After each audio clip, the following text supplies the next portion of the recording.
tayo.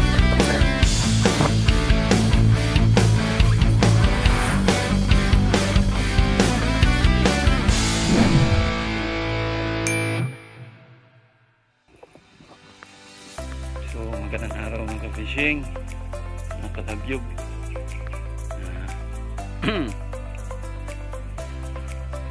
Dito po tayo sa spot natin sa Bukana.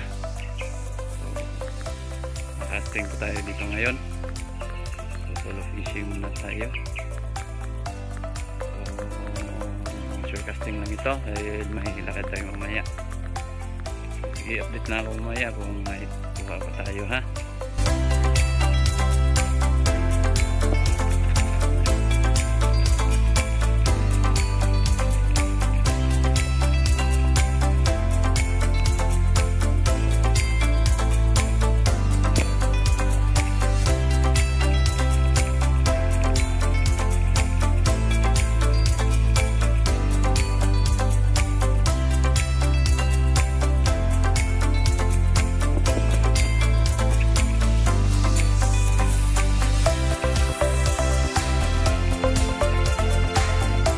So lipat tayo ng pwesto ng fishing.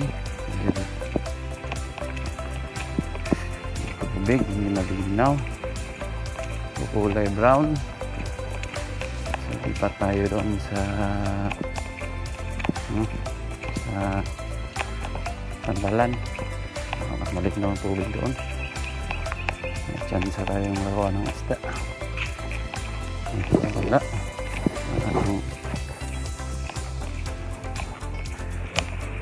So nandito po tayo sa Pandalan.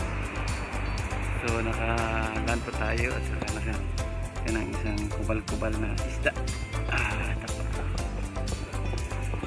Nakaland po tayo ng isang kubal-kubal na isda. Fishing muna tayo. Sige.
Uwi na po tayo.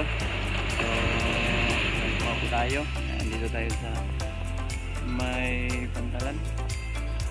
Uwi po tayo.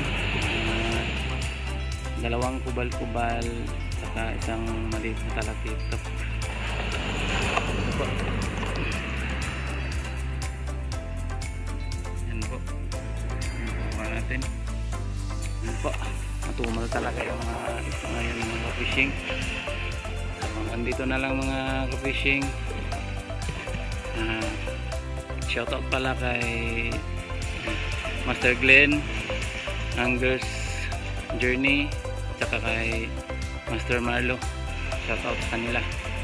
At saka miyembro ng Diguseños Anglers Club. So, shoutout sa inyo. So, hanggang next vlog na naman mga fishing. So, uwi na tayo.